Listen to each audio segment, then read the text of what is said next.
Assalamualaikum warahmatullahi wabarakatuh. Perkenalkan, nama saya Mas Ria dari Universitas Islam Bunga Bangsa Cirebon, program studi bimbingan konseling pendidikan Islam. Saya ingin menjelaskan sedikit tentang teori kepribadian kognitif George Kelly. George Kelly lahir pada tanggal 24 April 1905 di kawasan pertanian bernama Perth, dekat Kansas. Dia anak tunggal dari Theodore dan Elfrida Kelly. Ayahnya semula adalah seorang pendeta Presbyterian yang beralih profesi menjadi seorang petani atas saran dokternya. Sementara ibunya adalah bekas guru sekolah dasar. Yang pertama, konsep inti kepribadian. Menurut Kelly, setiap individu memiliki peta kognitif unik yang mempengaruhi bagaimana mereka memproses informasi dan membuat interpretasi terhadap lingkungan sekitarnya. Peta kognitif ini berbentuk melalui proses sosialisasi dan pengaruhi cara individu memahami dan menafsirkan dunia sekitarnya. Oleh karena itu, individu memiliki pandangan unik dan personal terhadap dunia dan mempengaruhi bagaimana mereka bereaksi terhadap lingkungan dan membentuk realitas dan pengalaman mereka. Yang kedua, hakikat manusia.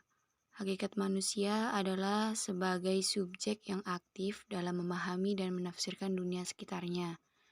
Kelly menerangkan bahwa setiap individu memiliki peta kognitif unik yang mempengaruhi bagaimana mereka memproses informasi dan membuat interpretasi terhadap lingkungan sekitarnya. Oleh karena itu, individu memiliki kendali dan kekuatan yang membentuk realitas dan pengalaman mereka sendiri melalui proses konseptualisasi personal mereka. Yang ketiga, ada faktor penentuan kepribadian. Yang pertama ada konseptualisasi personal. Setiap individu memiliki peta kognitif unik yang mempengaruhi bagaimana mereka memproses informasi dan membuat interpretasi terhadap lingkungan sekitarnya. Yang kedua ada proses sosialisasi. Individu yang memperoleh informasi dan norma-norma sosial melalui proses sosialisasi yang mempengaruhi cara mereka memahami dan menafsirkan dunianya. Yang ketiga, pengalaman individu. Setiap individu itu memiliki pengalaman unik yang mempengaruhi bagaimana mereka memahami dan menafsirkan dunianya. Yang keempat, dukungan sosial. Dukungan dari orang lain dalam lingkungan individu mempengaruhi bagaimana mereka memahami dan menafsirkan dunianya. Yang terakhir, perilaku dan tindakan. Perilaku dan tindakan individu mempengaruhi bagaimana mereka memahami dan menafsirkan dunia sekitarnya dan membentuk pengalaman dan realitas mereka sendiri. Yang keempat ada dinamika kepribadian. Dinamika kepribadian adalah hasil dari interaksi antara individu dan lingkungan sekitarnya. Dinamika kepribadian itu terus berkembang seiring waktu dan pengalaman individu yang mempengaruhi peta kognitif dan cara mereka memahami dan menafsirkannya. Yang kelima ada perkembangan kepribadian.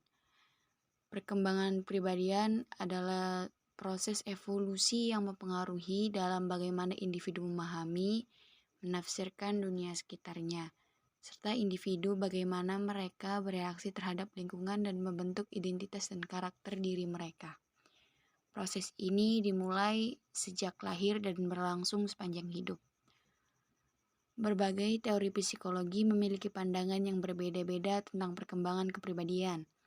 Namun pada dasarnya, mereka menekankan bahwa perkembangan kepribadian dipengaruhi oleh faktor biologis lingkungan dan pengalaman individu. Thank you guys.